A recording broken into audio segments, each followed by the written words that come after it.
Guys, welcome back to my channel English Mantram. आज हम discuss करने वाले हैं एज फार एज को डिस्कस करेंगे। इसको हिंदी इंग्लिश मीन के साथ समझेंगे, इसका स्ट्रक्चर जानेंगे और इसको जानेंगे कि हम किस फ्रेजेस के साथ यूज़ कर सकते हैं, क्योंकि एज को हम कुछ फ्रेजेस के साथ यूज़ करते हैं। वो कौन से फ्रेज हैं और उनको एग्जाम्पल सेंटेंसेस के साथ और भी क्लियर करेंगे। बट उससे पहले अगर आप हमारे चैनल पर नए हैं और अभी तक हमारे चैनल को सब्सक्राइब नहीं किया है तो प्लीज़ हमारे चैनल को सब्सक्राइब कर लीजिए, बेल आइकन को हिट कर लीजिए ताकि लेटेस्ट वीडियोज़ की इन्फॉर्मेशन आप तक तुरंत मिल जाए। एडवांस स्ट्रक्चर पर आज से पहले मैंने कई और वीडियोस डाले हैं, जैसे कि बेंट ऑन पर, रिगार्डलेस ऑफ पर, by dint of, by virtue of. अगर आपने वो नहीं देखे हैं तो प्लेलिस्ट पर जाकर देख सकते हैं। और ये वीडियोस काफ़ी हेल्पफुल हैं क्योंकि डेली कॉन्वर्सेशन में हम काफ़ी यूज़ करते हैं इन सारे फ्रेजेस का, इन एडवांस स्ट्रक्चर्स का। तो आज हम स्टार्ट करते हैं एज फॉर एज और जानते हैं इसको कैसे क्लियर करते हैं, एग्जाम्पल सेंटेंसेस के साथ इसको कैसे क्लियर करते हैं। वीडियो के लास्ट तक बने रहिएगा क्योंकि कौन से फ्रेजेस के साथ हम इस्तेमाल करते हैं इसको, कौन से फ्रेजेस के साथ हम यूज़ करते हैं उसको हम डिटेल में जानेंगे। ओके, तो स्टार्ट करते हैं आज एज फॉर एज को कैसे यूज़ करते हैं आज की वीडियो में हम ये जानेंगे। एज फॉर एज को हम प्रोनाउंशिएट करते हैं एज फॉर एज, ना कि एज फॉर एज, क्योंकि यहाँ पर हम इसको लिखते हैं FAR फार, राइट। तो हम इसको प्रोनाउंशिएट करते हैं as far as. Okay, Hindi में क्या मीन्स होता है जान लेते हैं। हिंदी में मीन्स होता है जहाँ तक या जितना, जहाँ तक या जितना। ओके, इंग्लिश में बोलते हैं टू द एक्सटेंट और to the degree, to the extent और to the degree. Extent means होता है लिमिट, किसी लिमिट तक या किसी सीमा तक। ओके, एंड डिग्री मीन्स होता है परिमाण, राइट। अब स्ट्रक्चर जान लेते हैं, लेकिन उससे पहले हम ये जानते हैं कि किस तरह के सेंटेंसेस में हम इसका यूज़ करते हैं। तो दो एग्जाम्पल्स देती हूँ। जहाँ तक मुझे याद है मैं उससे एक रेस्टोरेंट में मिला था, जहाँ तक मुझे याद है मैं उससे एक रेस्टोरेंट में मिला था। ऐसे सेंटेंसेस के लिए हम जहाँ तक यूज़ करते हैं। आपने नोटिस किया कि मैंने लिखा जहाँ तक मुझे याद है, मुझे याद है, ऐसा करके मैंने इस सेंटेंस में बनाया है। इसको कैसे बनाएंगे आगे देखेंगे। सेकंड एग्जाम्पल है जहाँ तक मैं जानता हूँ वह एक अच्छा व्यक्ति है, जहाँ तक मैं जानता हूँ वह एक अच्छा व्यक्ति है। इन दोनों एग्जाम्पल्स में आपने एक चीज़ नोटिस की होगी कि जहाँ तक तो दोनों सेंटेंसेस में कॉमन है जिसके लिए हम एज फॉर एज लगाएंगे, लेकिन फर्स्ट सेंटेंस में लिखा है मुझे याद है, इसके लिए हम आई रिमेंबर लगाएंगे। और सेकेंड सेंटेंस में लिखा है जहाँ तक मैं जानता हूँ और इसके लिए लगाएंगे as far as I know. इस तरह से हम कस्टमाइज कर लेते हैं इन फ्रेजेस को एज फॉर एज के साथ। स्ट्रक्चर के थ्रू हम इसको और भी क्लियर करते हैं। तो जान लेते हैं कि हम स्ट्रक्चर में इसको कैसे यूज़ करते हैं।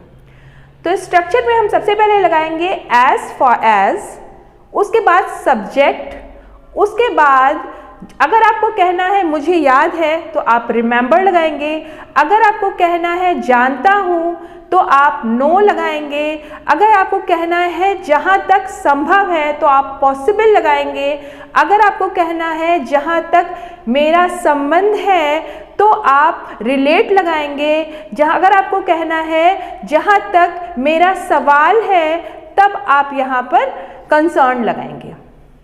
ये कुछ वर्ड्स हैं जिनको हम एज फॉर एज के साथ यूज़ करते हैं।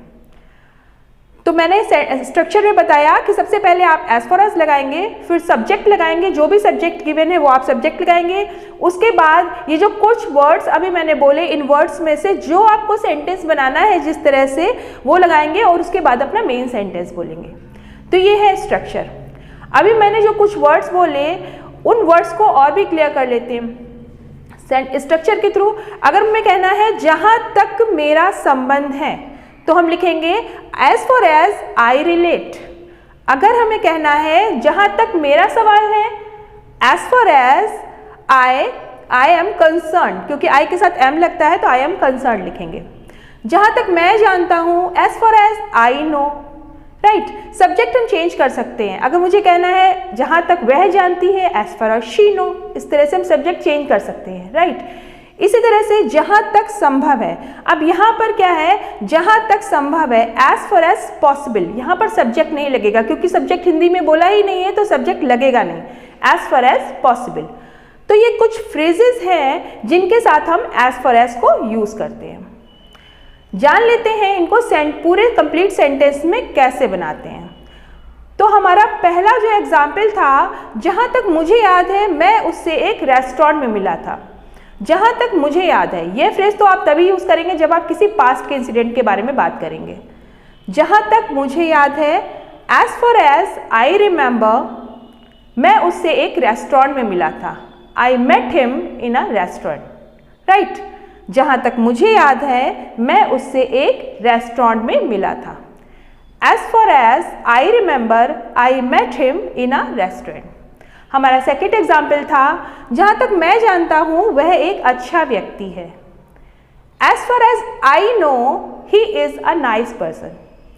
As far as I know he is a nice person, correct.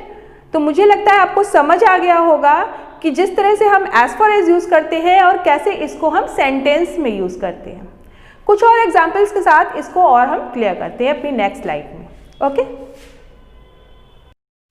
और नेक्स्ट एग्जाम्पल इज, जहाँ तक संभव है मैं उसे मनाने की कोशिश करूँगा। जहाँ तक संभव है मैं उसे मनाने की कोशिश करूँगा। यहाँ पर सेंटेंस में मैंने यूज़ किया है जहाँ तक संभव है, और आपने नोटिस किया होगा कि कोई भी सब्जेक्ट गिवन नहीं है। तो इसको कैसे ट्रांसलेट करेंगे, as far as possible. As far as possible I try to convince him. As far as possible I try to convince him. Next example is, जहाँ तक मेरा संबंध है मैं उससे बात नहीं करता। जहाँ तक मेरा संबंध है मैं उससे बात नहीं करता। यहाँ पर जहाँ तक मेरा संबंध है के लिए लगाएंगे as far as I relate. As far as I relate, जहाँ तक मेरा संबंध है, as far as I relate I don't talk to her. I don't talk to her. As far as I relate I don't talk to her, right. Next example is, जहाँ तक मेरी पसंद का सवाल है मुझे भारतीय खाना पसंद है। जहाँ तक मेरी पसंद का सवाल है मुझे भारतीय खाना पसंद है। जब बात आती है सवाल है तब हम यूज़ करते हैं concern. Concern, as far as my choice is concern, मेरी पसंद के लिए माई चॉइस लगाएंगे, सवाल है के लिए concern. As far as my choice is concern I like Indian food. As far as my choice is concern I like Indian food, right. एक एग्जाम्पल और देख लेते हैं। जहाँ तक मैं जानता हूँ वह एक ईमानदार व्यक्ति है। जहाँ तक मैं जानता हूँ वह एक ईमानदार व्यक्ति है। As far as I know he is a honest person. As far as I know he is a honest person, right. तो इस तरह से हम इसको ट्रांसलेट करते हैं और एज फार एज का यूज़ करते हैं। आई होप ये वीडियो आपको पसंद आया होगा और जितना भी इंफॉर्मेशन इसमें दी है वो आपको अच्छी लगी होगी। अगर आपको ये वीडियो पसंद आया है तो प्लीज़ हमारे वीडियो को लाइक करिए, हमारे चैनल इंग्लिश मंत्रम को सब्सक्राइब करिए और बेल आइकन को हिट करिए ताकि लेटेस्ट वीडियोस की इन्फॉर्मेशन आप तक तुरंत आ जाए। इसी तरह के एडवांस स्ट्रक्चर को देखने के लिए देखते रहिए English Mantram. I want to say thanks to Intel computers for their technical support. Thank you.